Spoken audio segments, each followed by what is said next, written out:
Eh bien bonsoir, bienvenue pour cette plateforme de cas cliniques avec laquelle nous allons évoluer ce soir. Vous savez que c'est grâce au laboratoire Bausch & Lomb avec la collaboration de Réalité Ophtalmologie que nous pouvons réaliser cette soirée animée par plusieurs experts, des amis experts spécialistes dans le domaine du glaucome que vous connaissez tous très bien. Et dans un premier temps, je voudrais saluer et vous répéter que vous êtes 600 à être actuellement connectés et nous vous en remercions vivement, que vous pourrez poser des questions tout au cours de la soirée par chat et que ces questions pourront être analysées par les différents experts. Je vous rappelle que 6 cas cliniques ont été sélectionnés par le groupe des experts afin de pouvoir ainsi vous être présentés ce soir. Ces cas cliniques présentent tous un intérêt pratique dans la réalisation de nos activités de tous les jours ou encore un intérêt didactique et à discuter comme on pourra le voir. Donc, ces cas ont été sélectionnés parmi de nombreux cas qui sont arrivés au sein de la plateforme Glaucome et j'ai le plaisir d'animer ce soir cette plateforme avec les experts dans le domaine du glaucome, à savoir le professeur Christophe Baudouin des 15-20, le professeur Antoine Labbé également des 15-20, le professeur Philippe Denis du CHU de Lyon, président de la Société française du glaucome, le professeur Florent Aptel de Grenoble, ainsi que le professeur Jean-François Rouland de Lille, le professeur Jean-Philippe Nordman des 15-20, et puis le docteur Yves Lachkar de l'hôpital Saint-Joseph, ainsi que le docteur Éric Sellem du Centre Kléber de Lyon. Voilà, donc sans plus attendre, je vous propose d'emblée de voir le premier cas clinique qui a été sélectionné par les experts. Ce premier cas clinique va être présenté par son auteur, qui est le docteur Ben Mebarek d'Alger, que nous saluons parce qu'il est en direct avec nous et il pourra ensuite répondre à un certain nombre de questions, comme nous le verrons. Donc d'emblée, je vous propose de suivre le cas clinique du docteur Ben Mebarek, qui, vous verrez, est source de nombreux intérêts. Bonsoir. Je voudrais d'abord remercier toute l'équipe qui est à l'origine de cette webconférence et à leur tête nos experts glaucome d'avoir choisi mon cas clinique. Donc, je rentre directement dans le vif du sujet à travers un cas clinique où il repose essentiellement sur la densité vasculaire maculaire pour un plus dans les arguments en faveur du glaucome chronique précampymétrique. Donc, je commencerai par ce patient qui est âgé de 57 ans, type caucasien, sans aucun antécédent particulier ni même familiaux et sous aucun traitement systémique, adressé pour un examen du champ visuel ainsi qu'un OCT.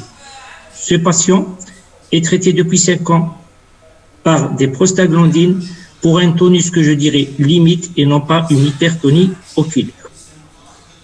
Son médecin traitant donc décide d'arrêter son traitement devant l'absence d'aucune altération de structure ni même de fonction, et il voudrait avoir un avis, est-ce qu'il est possible d'arrêter son traitement avec un tableau pareil?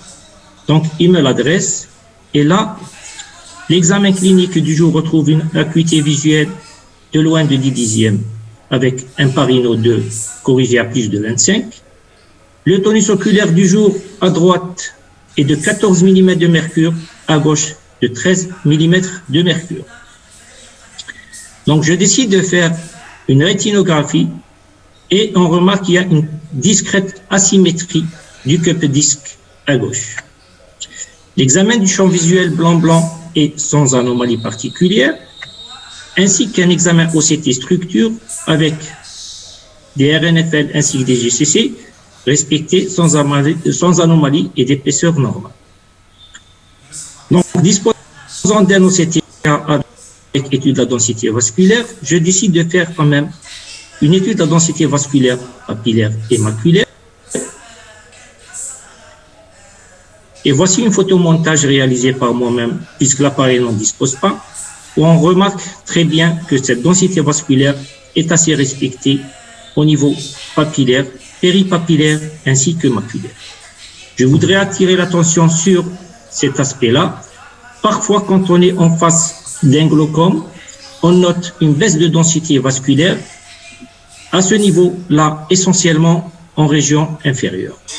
Et c'est ce qu'on va voir au niveau de l'œil gauche, où on note bien une baisse de densité vasculaire inférieure, dont le trajet est si particulier au glaucome précoce précomplimétrique qui n'est autre que horizontal, se dirigeant vers la région temporale inférieure de la région péripapillaire.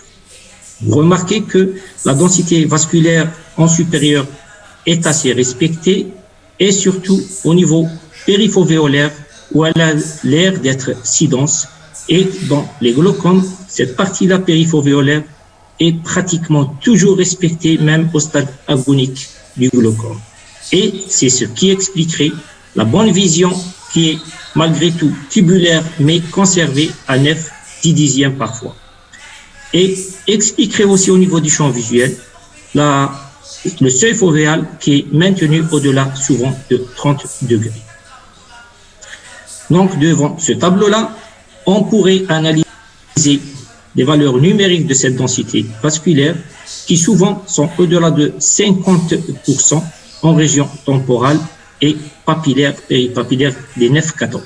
Contrairement à la région nasale, souvent cette densité semble réduite avec l'aspect bleuté qu'on remarque ici et celle-ci avoisinerait les 47%. Donc j'irai jusqu'à parler de différences de densité vasculaire au niveau maculaire qui existent chez ce patient-là au niveau de l'œil gauche. Et on voit bien que cette densité vasculaire est réduite en inférieur. Le trajet, il est horizontal et se dirige vers la région péripapillaire temporale inférieure. Ce tableau-là pourrait évoquer donc un glaucome précoce puisque souvent ces patients, cette zone est atteinte en premier et serait en rapport avec l'atteinte des GCC sur la structure qui apparaît le plus souvent en temporale inférieure. Donc, je termine mon examen pour rechercher plus d'arguments en faveur d'un glaucome précoce précomplimétrique en réalisant un champ visuel bleu-jaune. Celui-ci montre bien une asymétrie de sensibilité plus marquée au niveau de l'œil droit en supérieur et qui pourrait être en faveur d'un glaucome précomplimétrique. Donc, pour résumer, est-on en droit de traiter ce patient avec un tonus limite, avec une discrète asymétrie du cube disque, un champ visuel blanc-blanc, un examen structure tout à fait normal.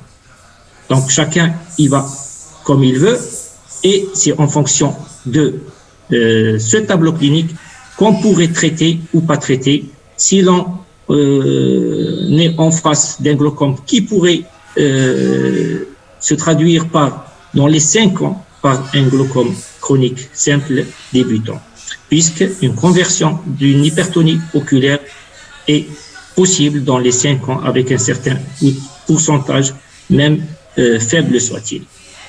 Donc, l'OCTA couplé au champ visuel bleu-jaune nous permet apparemment de conforter notre diagnostic de glaucome précoce et c'est un argument en plus qui, j'espère, dans les jours à venir, il y aura un consensus sur cette conduite à tenir.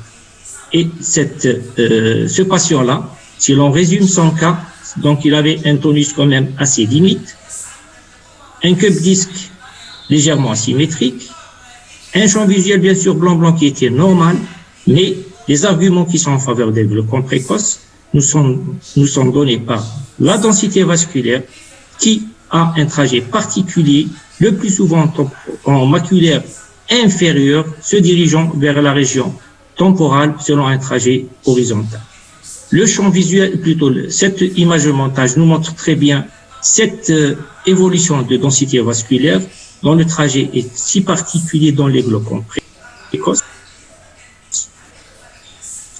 vers la région temporale inférieure péripapillaire. Donc,